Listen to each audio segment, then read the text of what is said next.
Welcome to another edition of Coffee Break with Paolo. I'm Paolo von Schirach, your host. This program is brought to you from the Switch and Board studio in Washington, D.C. Today, we are talking about Europe, Brexit, the Middle East, and more. To help us understand these issues, we have a special guest and indeed an old friend, if I may add, Martin Sieff. Martin has a long and distinguished career as a journalist covering U.S. foreign policy, international affairs, the Middle East, and a lot more. So, Martin, welcome. And let's start with Brexit. You know a thing or two about it because you are, after all, originally from the British Empire, or whatever is left of it. Tell us what's going on, what's happening, because here people are very confused with how things evolved from the referendum, governments coming, going, failures, a new prime minister. Tell us what's happening. A very good point. First of all, it's not just, of course, in the US, Paolo, as you well know, that people are confused. I think there is more confusion in Britain than anywhere point well else. taken, yes. And in fact, I personally do believe in the old saying that a fish rots from the head, that leadership, good and bad alike, and the lack of leadership as well as active leadership needs to be held responsible for these things. So I think the position we're in now, 3 years after the referendum vote, and as you say, nobody still has the faintest clue what is going to happen. This is a terrible condemnation of outgoing Prime Minister Theresa May. Now, the Conservative Party are gambling big on their successor. As we saw just today, it looks virtually certain that former Foreign Secretary and former London Mayor Boris Johnson will be taking over. Now, in some respects, one can make an argument of unmitigated horror for this. I think actually the most dangerous part of that is not for the British themselves, but the fact that Mr. Johnson gets on so well with President Trump. And that is not bad in itself, but I think is alarming is that they are both gamblers and big talkers by nature, and he may strongly strengthen the most irresponsible and alarming and unpredictable aspects of the president.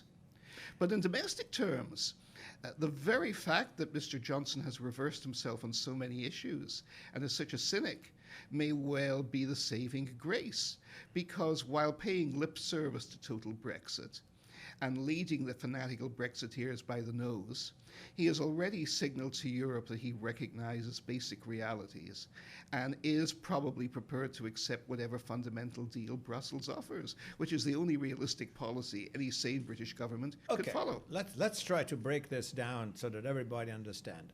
So Britain joined what was then the European Community, I guess, or the Common Market, whatever that was, the nomination at that time, back in '73, if I'm not mistaken, right? I recall that too, yes. So, and then there was one referendum way early on about that, but they settled that, and Britain joined. So what did actually Britain join? In other words, and that seems to be the problem right now, right? And the reason why I say, oh, wait a minute, this is not what we signed for. They thought, please correct me if I'm wrong, that they joined a free trade area. And they said, that's cool. We are for free trade, goes back a century. We're in favor of free trade, so we can do free trade with our European friends on the continent. But then it turned out there was a lot more involved, all other things coming in terms of basically of something that sniffed like a loose confederation, where people could move freely from one country to another, actually vote in local elections, that university degrees are recognized, and then you start having the same flag, the same passport, this and that. People say, wait a minute, this is not what we signed for. We want to stay British. We want to stay independent. And by the way, we don't really think that this whole thing, this stuff from Brussels, works that well. Is that? And so we want out. That's kind of one segment of British public opinion. Does that more or less, resemble the truth based on your reading? I would say it is a completely accurate account of the way the Brexiteers, the people who want to pull out, it's the way they see the truth. It's the way they interpret the last 40 years. It is not true at all. First of all, it was very clear in 1973 going in that the Union was going to be both expanded and deepened. This had been the aim of the founders of the Union back from the late 1940s onwards. And the success of Europe over the past 3/4 of a century has precisely been because they took it slowly. They did not rush events. Secondly, there has been, exactly as you said, an evolution in the nature of the European Union, not in one instance, but in a number of treaties and conferences. Incrementally. Incrementally, precisely. And in general, up till recently, I would say, it's worked extremely well. However, there is also a contradiction here in the very heritage that the Brexiteers claim to follow. They all worship at the feet of the now deified, at least by the Conservative right, Prime Minister Margaret Thatcher, who I am personally also a very great admirer of too and was a very strong supporter of her at the time. But Thatcher changed on Europe. She spoke with more than one voice on Europe. She never, first of all, risked what David Cameron did. She never risked having a referendum that could propel Britain out of Europe. What her goal was never to revive the British Empire, which she recognized was long dead and gone, which the Brexiteers are in denial about, I think, to a remarkable degree. I think many of them do need psychiatric care, especially Jacob Rees-Mogg. But not Boris Johnson. Johnson was Mayor of London. And as Mayor of London, he recognized London had become the financial center of the European Union. And while other parts of Britain have various experiences with being in the EU, London has flourished magnificently from being in the EU. And London is at least 15, arguably 20% if you put in the outer conglomerations of the entire population of Britain. By pulling Britain out of the EU, you risk forfeiting the City of London's role as one of the two great Western financial centers comparable to New York. This will have catastrophic effects. But why would indeed the former mayor of London, Boris Johnson, who's now, according to all prognostications, the most likely candidate to succeed in the fight for Downing Street, so why would he, based on his knowledge and experience, be on the side of Brexit? Because what kind of political calculus, knowing that this would hurt the very place he sort of presided upon as mayor of London, and knowing the importance of the City of London as you said, as a global financial hub, and taking advantage of the fact that the UK and London were part of the EU, and now if they get out, many of the big global financial firms and banks and insurance companies, what have you, may decide to relocate. Some may. I don't know exactly how it's going to. So, why would he gamble on that side, knowing precisely what he knew at that time? Very simply, he was simply looking to topple David Cameron as leader of the Conservative Party and replace him as Prime Minister. So that was the only... That was the only factor. He also appears to have miscalculated, which he has often done in his career, but simply by charisma and bluff and a sense of humor. He tends to be one of these people who is covered with Teflon, who can make the most embarrassing mistakes and still retain popularity. Largely, of course, because he cultivates Rupert Murdoch and the other tabloid owners in Britain, and he sells the Daily Mail and he sells the Daily Express, and even for that matter, the supposedly more conservative Daily Telegraph. So he has the power of the media barons very strikingly on his side in Britain. So basically in 2016, Prime Minister Cameron said, okay, let's get this monkey off my back, the Eurosceptics, Precisely. Right? The people who constantly nabbing and say, no, we don't like this and we don't like that. So he said, okay, let's have a vote. Let's have a head count. And of course, he did that on the assumption, everybody agrees, that he was going to win, meaning Precisely. that the Remain vote would prevail. And of course, that didn't happen. And there was, although not by a huge margin, Exactly. by 52%, right, in favor of Brexit. So, but it was a huge embarrassment, and he left. He resigned, which is maybe the honorable thing to do for Cameron, and then he was succeeded by the then Secretary of the Interior, right? Yes, or Home Secretary they call it. Yeah, that's what she is really, Interior Secretary. Yes, Interior Secretary in Europe. Interior here in the United States sounds something completely different. So it is really Home Secretary, which is internal affairs, police, and public order, and all that stuff. All right. And she said, okay, we're going to do Brexit. And she couldn't do it. No, we're not going to try to reconstruct the agony of 3 years in which she lost votes and was embarrassed multiple times, in the end cried when she left, whatever. But so she failed because she could not essentially reconcile, it seems to me, the ways proposed by Brussels to have this divorce, and could not make that fit with the different agendas of the British people, including the people in her own party. So where are we now? Okay, she's gone. Okay, she failed and she's gone. And now we see who's going to be, the new captain of the ship, probably Boris Johnson. All right, so he comes to Downing Street, and then he says, okay, this is what I'm going to do. And that is what? How is he going to achieve? In other words, it's a fact. We're not retreating. We're doing Brexit. How are we going to do it? And what is it going to look like? Any idea? I have great fears on this, and my fears are not even... I think the unthinkable on this. I think Britain could be plunged into the worst economic recession, at least since 1929, 1931, by this. I believe we could see levels of social upheaval in Britain that we have not seen since before World War I. Because? Because there will be a terrible shock, because there may be shortages of basic foods, medicines, because the basic planning to make Brexit work with the World Trade Organization has not been done. And there will certainly be massive poverty and massive relocation of international industry to Europe for two reasons. The first reason is Mrs. Thatcher renewed British prosperity and gave Britain a plausible and sustainable new role in the world. But that role is not widely understood. She did not go it alone. She did not seek to leave the European Union. She did not seek to embrace the old British Commonwealth and the British Empire.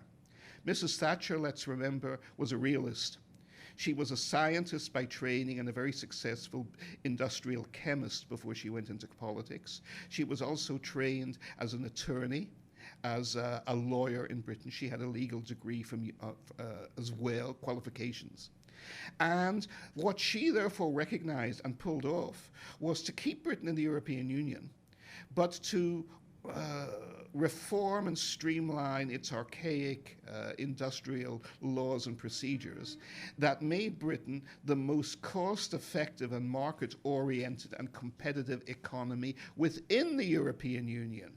In particular, very favorable terms with low or negligible taxes to attract international business from outside the EU to Britain.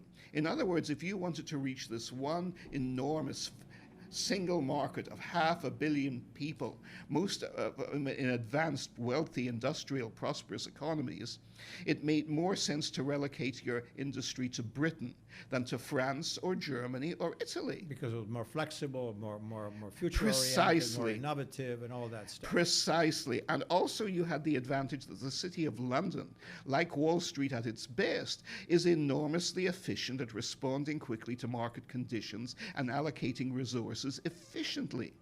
And the bourses in Milan, Paris, Frankfurt have never come close since the Big Bang deregulation of the mid-1980s in London to matching the City of London. This was a sustainable position.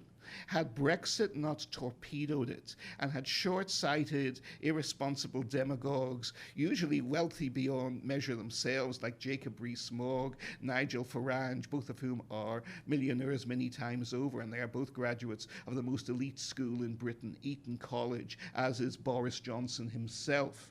These are not, these are rather like Mark Antony in the play Julius Caesar. They are not men of the people. They are demagogues from the established classes who lead, quote unquote, the masses, the mob, on roads that are actually ruinous to them. And so it was they who, not the Russians or the Americans or Brussels, who destroyed the Thatcher system. It was the people who claimed to worship her the most. They did not understand what she had done. And what they still do not understand is Britain will have nobody to trade with on World Trade Organization terms. But are you talking about now a no-deal Brexit? Yes, I am. Like the crashing out, Yes. Plunging into the abyss. Yes. That this is the bad scenario, which really means that customs will go up. Yes. And be levied against British goods and vice versa, and stuff that the Britain would buy from Europe, which is quite a bit. Most of it, actually, most of completely, trade absolutely, will be more expensive for the British public, and so this will come, as you say, as a shock, and would cause a lot of dislocation in Britain. That's the worst case scenario. What we already see is that at least 13 of the largest industrial investors in Britain are closing down their plants in Britain and will be relocating their investment and switching them to resources in France, Germany, the Netherlands, Belgium, Italy, Spain, exactly, as you say, you name it. Now, these other countries did not seek to sabotage Britain. They were not seeking to sabotage Brexit.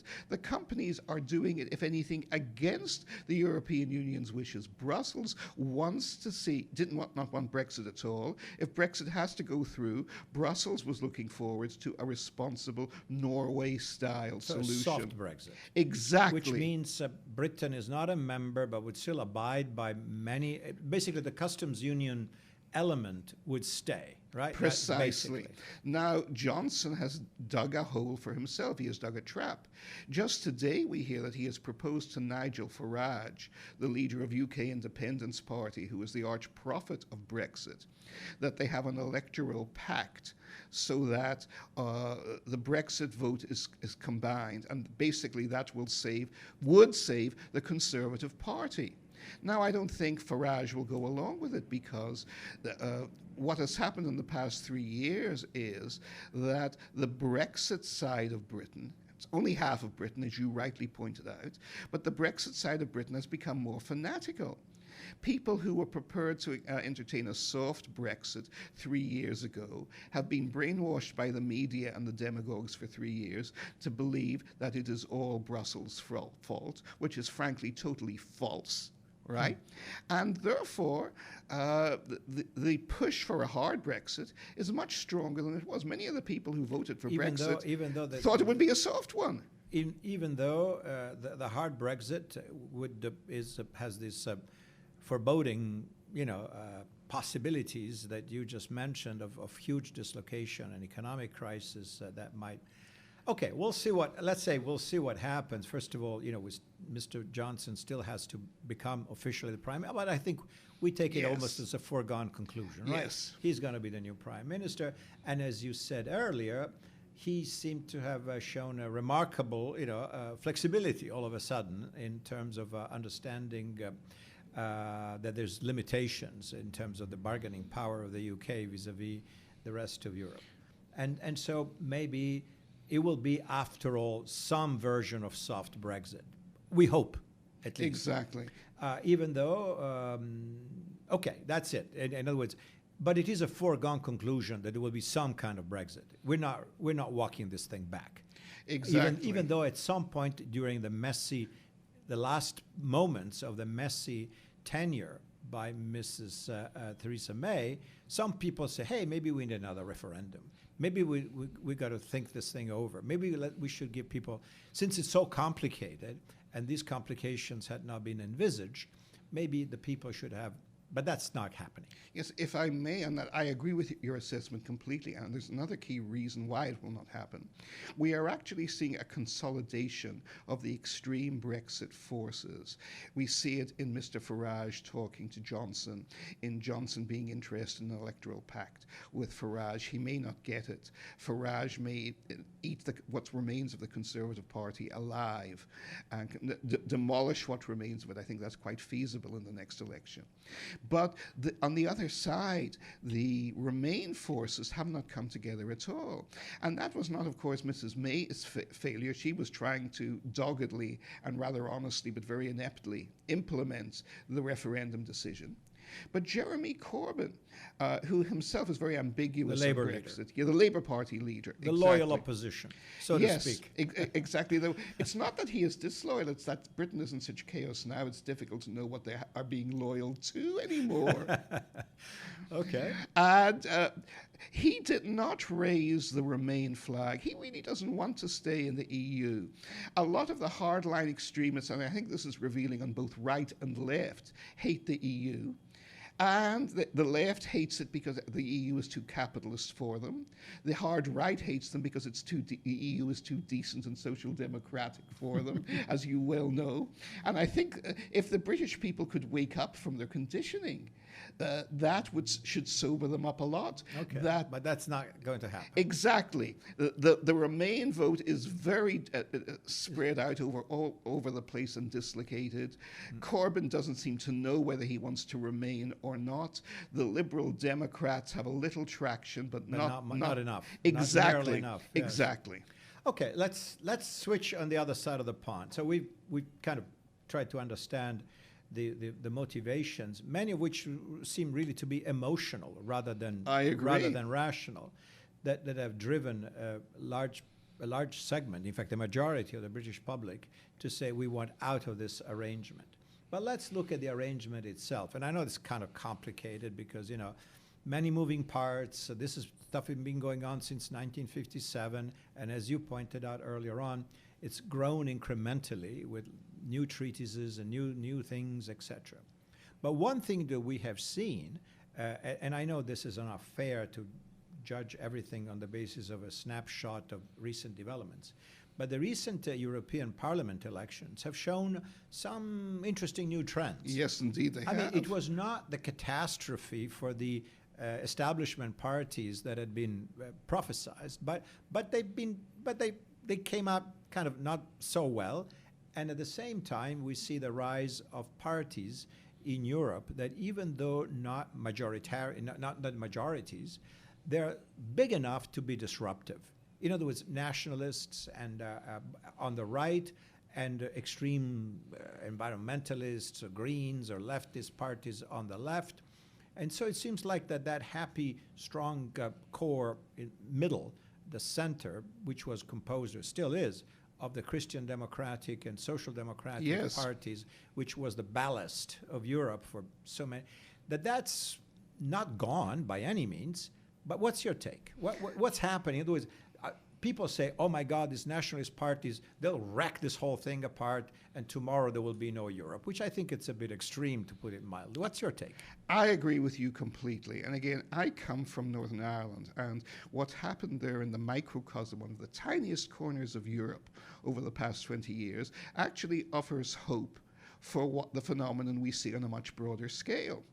It was the moderate centrist parties in both the Catholic, Republican and Protestant Unionist communities in Northern Ireland that negotiated the Good Friday Peace Agreement in 1998.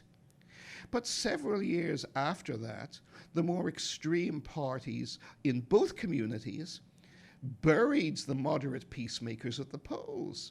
And there were massive fears all across Ireland, north and south, and across Britain too, and across Ireland's well-wishers around the world, that this might herald a renewal of war, a breakdown of both the peace process and the political covenants that had been made in it. Nothing of the sort happened. Instead, we saw the Reverend Ian Paisley, the Republican leader, and Mr. Jerry Adams, the Sinn Féin Republican leader, performed pirouettes and political U-turns worthy of Boris Johnson himself. They worked effectively with each other. They did not like or love each other, but they did not go back to war. They did not break fundamental arrangements. Sometimes the parliament would be suspended because they would disagree, usually over paper issues. But peace was preserved, practical cooperation was preserved, and both parties and their communities benefited very generously from a great deal of aid from Brussels, more aid from Brussels than in fact they got from London at that time. And this we already see in Europe as well, especially in countries like Poland and Hungary. You get populist, and as you know, in Italy too, you have extremely populist, apparently extremist parties take power. But they are not following the Brexit route to try and stampede their countries out of the European Union. And if they did, their publics would turn on them. There are far too many positive benefits to be in the European Union. We've had as the leader of the European Union in recent years, and he's been a first-class leader, Donald Tusk, a former Prime Minister of Poland, for example. Viktor Orban, repeatedly democratically elected Prime Minister of Hungary, repeatedly runs against the EU, but he is not repeating David Cameron's mistake of calling a referendum, which he could very easily, and nor did Margaret Thatcher. Cameron had been a perfectly reasonable, rather successful Prime Minister up to that fatal point. But everything else he did is now viewed as total failure because of that one crucial, fatal misstep, as you said. Yeah. So, one key point is I think the traditionally sensible cooperative heart of the EU, the Christian Democrat, Social Democrat centre, as you rightly point out, should look upon these elections not with horror or fear, nor should they dismiss them. They should look on them as a political wake-up call to themselves. They should move more to the right and the left in pseudo-populist or semi-populist terms. But they do not have to do a great deal of this. There are two key issues driving resentment, and just two. One is unlimited immigration into Europe, especially being perceived as being pushed by A, Germany, and B, the Brussels Commission, and as taking power away from the democratically responsible countries, governments in other parts of the Union. And in fact, polls have strongly indicated that if it was not for that one issue in Britain, the issue of getting control over immigration, Brexit would have lost. And the one other key point I have to make here, which is not remotely realized even in Europe, outside Britain, is that the resentment of immigration was not resentment against Muslim or Syrian or Libyan refugees from the Middle East or from Turkey. It was against Polish workers from within the EU. So the internal migration. Internal migration of people who were entirely peaceable and constructive, but simply were ready to work harder in the English market and economy than their English native-born opposite numbers. The Polish plumbers, right? Yes, exactly. The Polish construction workers and plumbers. They worked hard, and this was resented and held against them. Okay, let's take a different angle. The skeptics say, okay, the European project, with all its imperfections, has worked, as you pointed out, overall successfully. It kept this whole thing together. It is kind of a, how can I say, an experimentation, because it is a hybrid, right? It's not a new state. It's not a federation, and yet it's beyond the nation state. All these supranational intergovernmental arrangements that are being created is kind of a novelty, I would say, in statecraft. But that said, there are other issues here, which seems to me, please tell me if you agree or not, that go outside a little bit of the jurisdiction of the European Union, and that is the fiscal policies of most European states, which, following, whether they like to call it or not, sort of a social democratic model, which is to expand the welfare state, to expand, state-provided benefits, have saddled these countries with huge state apparatus that costs an awful lot of money. We complain about, in the US, about the government being too big, and it absorbs, about 25% of GDP, while in Europe is above 50, right? Or more, depending on which country. And this is, according to the critics, they say this saps too many resources, and this is one of the, not the only reasons, but one of the reasons why Europe doesn't really grow. And again, this is really not, I wouldn't say, the fault of Brussels, but it's really national policies. And that may be also part of the resentment of some segments of the population, which then look for enemies and culprits, and they say, oh, it's all about Brussels. But the reality is that the European economies, with a few exceptions, don't grow that much, 1% right now. And that is problematic, in particular, given the huge costs of welfare states that are becoming more onerous due to shrinking populations, meaning more, seniors being supported by fewer active people, and therefore causing even greater fiscal imbalances. Do you agree with this assessment? Is that on target, or is that, or Europe has a lot more potential than is written about? On the long term, I'm optimistic for Europe. I think there is enormous potential in Europe. And I'm enormously pro-European. The Europeans have many great strengths that America should be envious of and seek to emulate. Social cohesion, much lower crime rates, historically much more moderation. Historically, it's changing now, unfortunately, between opposing political parties. So I'll put it in that more optimistic context. But having said that, I completely agree 100%, Paolo, with your assessment. I think that's the fundamental problem. And because of this fundamental problem, a lot of other very serious problems and social pathologies flow from this. There is no economic growth because Britain had much more favorable economic growth before they self-destructed over Brexit.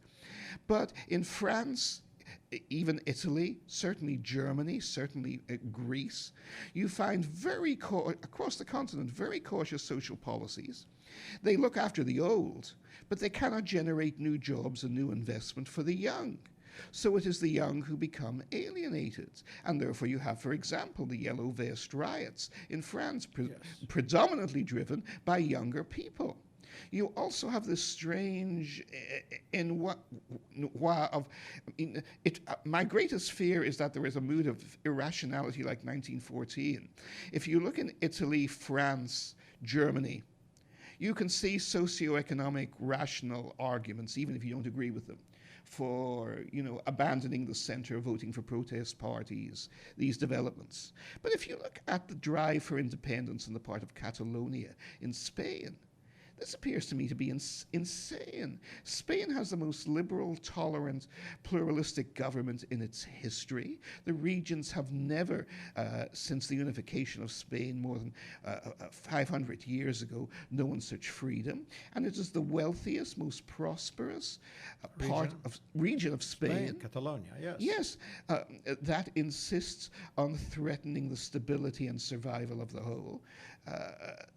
I see no rational explanation for this. Mm-hmm. But then I also feel with Brexit that what it's really driven by is the ghosts of the British Empire.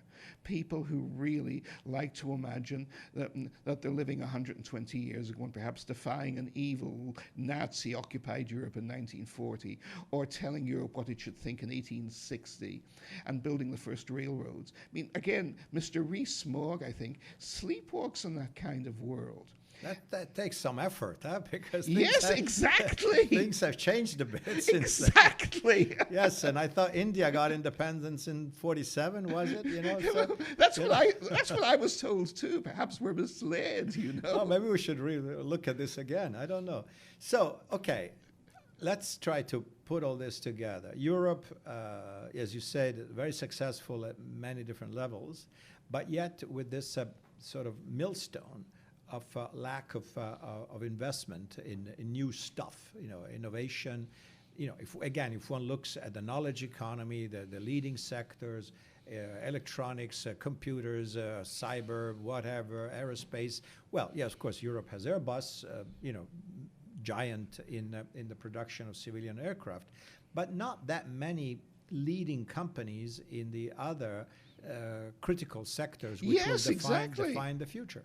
And they're all either they're here in the US, or depending on your take of what that means, they're maybe in China, but not in Europe, or maybe in Japan or some in Korea, but not in Europe. And that is something that should give Europeans some motive for reflection, because Europe is not poor, but it seems to be not future oriented.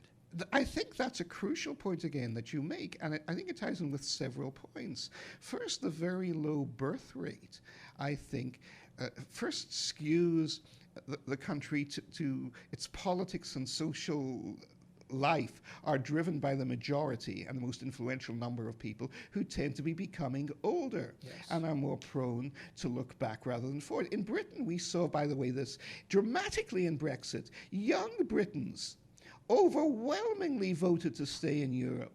And many of those who I know and who my kids know, many of their European friends, were deeply upset and even depressed and appalled by the outcome.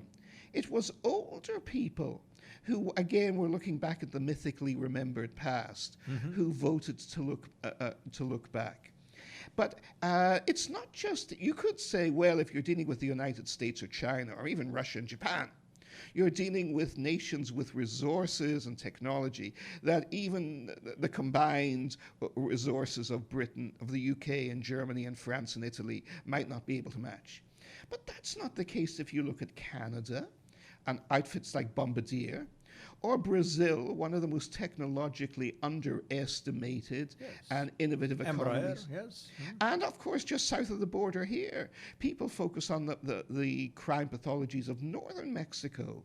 But most people in Mexico live in one of the fastest growing industrial economies in the world, which has proven enormously successful within the North American trade patterns, including President Trump's renegotiated one, of attracting major international investors. Exactly.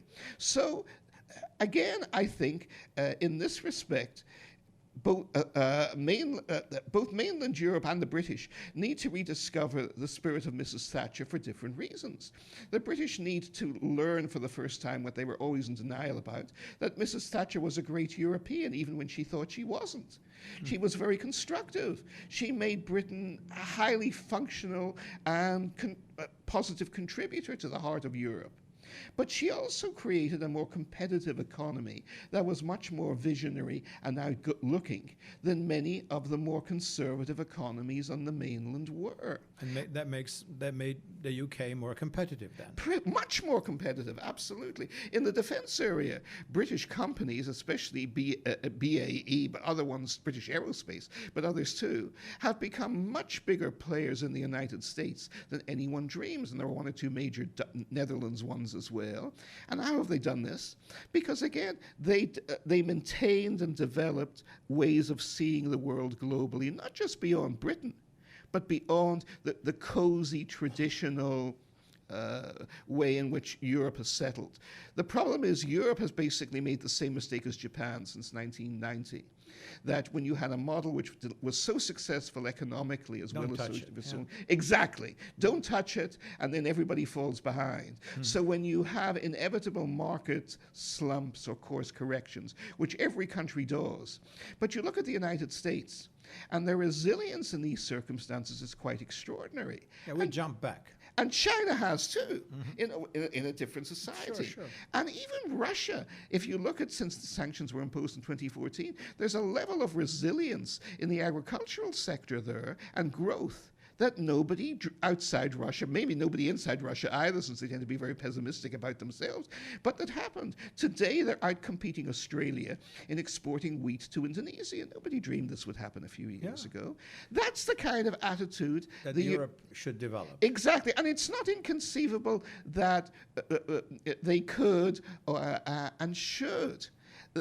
They're so busy looking with very understandable reasons, with horror at negative aspects of American society, that they have forgotten or ignore or are blind to the enormous positive lessons that American society and in economic policies can teach them.